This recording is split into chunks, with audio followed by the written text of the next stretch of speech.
पिछला हफ्ता local triggers के नाम जी हमने चुनाव के नतीजों से शुरुआत की थी Yes, sir. और वहां से हम आगे बढ़े एफआईएस की खरीदारी के दम पर। True. ये हफ्ता पूरा ग्लोबल ट्रिगर्स के नाम। एब्सोल्युटली, ये तो है।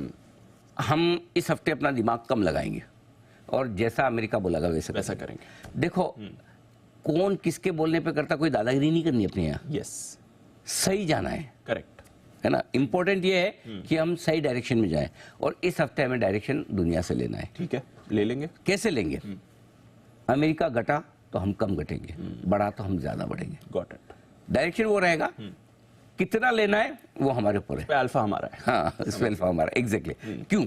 जी। पहली चीज 2 दिनों की फेड की बैठक शुरू हो रही कल। जी, कल और परसों हाँ, की। कल और परसों। फिर परसों शाम हमारे गुरुवार सुबह।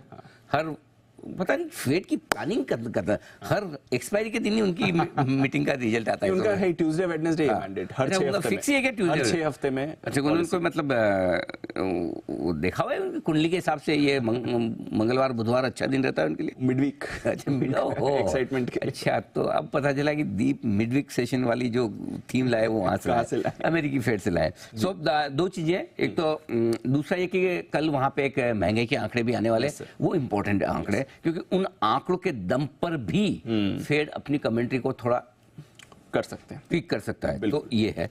फिर आइए 13 तारीख को, फिर वो तो पॉलिसी आई जाएगी फेड की, वो तो है ही है।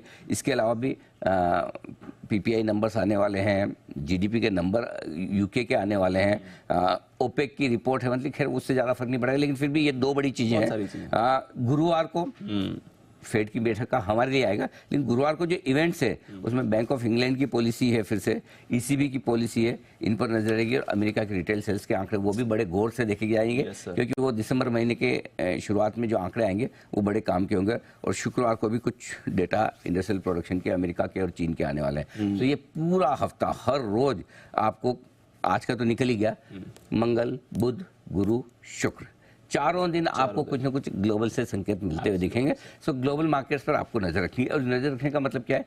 इसका मतलब क्लियर कट है कि ओवरनाइट पोजीशन आपको वो सोच समझ के रखने की रिस्क है। अब जैसे कैसा रिस्क कैसे होती है?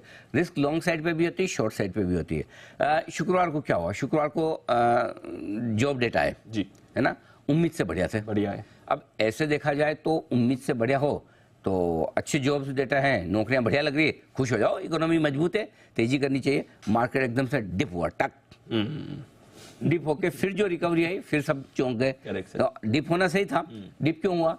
इसलिए कि भाई मार्केट गिरा, इसलिए कि भाई चलो जॉब डेटा मजबूत है, इसका मतलब यह है कि अभी भी फेड के पास टाइट करने की जगह है। करेक्ट। अब फेड टाइट पे टाइट किए जा रहा है, लेकिन पता चला कि डेटा कमजोर ही नहीं हो रहे, तो लोगों को लगता है कि वो हायर फॉर लॉन्गर वाला मामला है। लंबे समय तक ब्याज दरें ऊंची रह सकती है।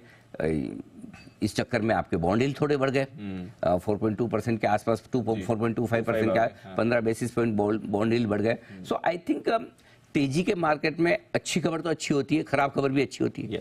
मंदी के मार्केट में खराब खबर तो खराब होती है, अच्छी खबर भी खराब हो जाती है। अच्छी खबर है तो ऊपर बेचेंगे, खराब है तो तुरंत बेचेंगे। तेजी के मार्केट में कैसा है? खराब खबर है तो तुरंत लेंगे, अच्छी खबर तो लेना ही लेना है।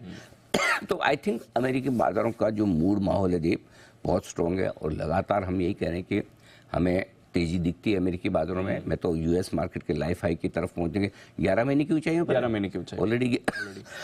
S&P इस साल की ऊंचाई पर है। हाँ, S&P का तो शुक्रवार का मूव बहुत इंटरेस्टिंग, बहुत बढ़िया था, बहुत बढ़िया मूव। S&P ने जो S&P दिखाई है एक बार, S&P ने जो मूव दिया ना कमाल का है। और मुझे लगता है कि आज अगर S&P थोड़ा और अच्छी मजबूती के साथ बन जाए, 4600 के ऊपर ही है, तो ये भी अच्छी तेजी के लिए तैयार होता हुआ दिख रहा है। सो अमेरिका को लेकर मैं पॉजिटिव हूँ, बुलिश हूँ, और मुझे लगता है इवेंचुअली डाउ 38,539,000 की तरफ बढ़ेगा।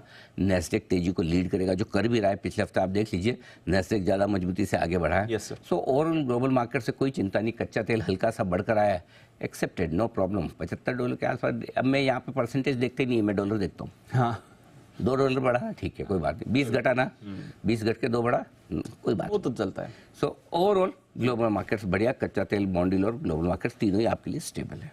Got it.